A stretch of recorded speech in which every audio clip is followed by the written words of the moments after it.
Nazdar, vítam ťa pri novom videu. Dneska si tu ukážeme nôž, ktorý som vyrábal presne podľa požiadaviek zákazníka.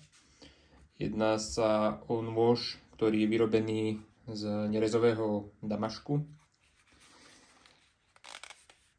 Keď si ho pozrieme, tak máme vlastne vrstvy sú nerezové a v jadre máme oceľ Elmax, kalenú na 60 stupňov Rockwella. Má to brutálne krásnu kresbu. Krásne vrstvy sú tam vidieť, ak sa prelínajú. Na rúčke máme stabilizovaný nádor lipy, ktorý je stabilizovaný dvojzložkovým epoxidom. Prechádza vlastne z takej hnedej cez žltú až do úplne zelenej, tmavo zelenej. A vytvára to krásny kontrast farieb. Celková dĺžka noža od špičky po pätku noža je rovných 25 cm a čepel od špičky po začiatok rúčky má 13,7 cm. Hrúbka je 3,5 mm.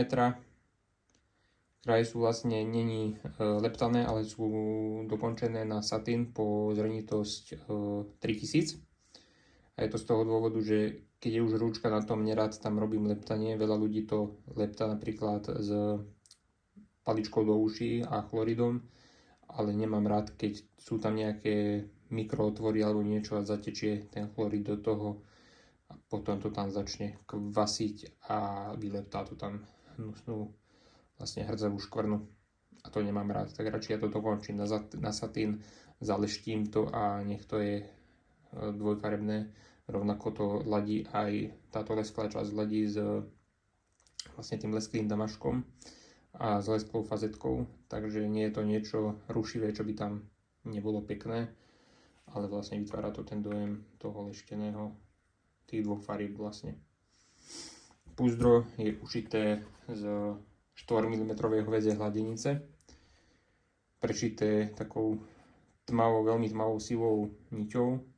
Možno na videu sa zdá, že je hnedá, či čierna, ale je tmavo sivá. Zákazník si tam vypýtal iniciály MV, no už si dal vyrobiť na svoju 50, tak tam má 50.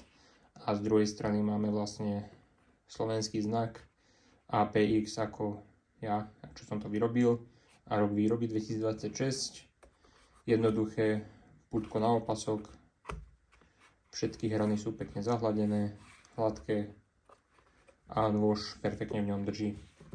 Čo sa týka brúsenia, tak nôž je vybrúsený na systéme TS Prof s fazetkou po zrnitosť 3000.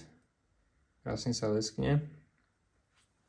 Vlastne môžeme si aj ukázať ostrie.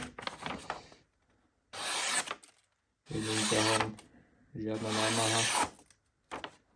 Takže ja si myslím, že to môže byť. Krásne oholí.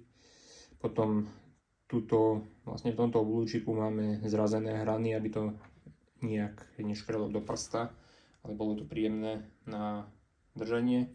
A ešte čo je dôležité, tak je rúčka vybrúsená na tzv. Kolovú flašku, čiže pätka noža je rozšírená, potom sa zužuje, do stredu sa rozširuje a potom sa zase zužuje, čo perfektne drží v dlani.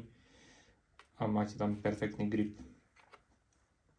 Ako som vravel, tento nôž je predaný, bol robený na zakázku, ale ak by ste mali v budúcnosti záujem o niečo podobné, tak stačí ma kontaktovať a vieme sa dohodnúť na výrobe.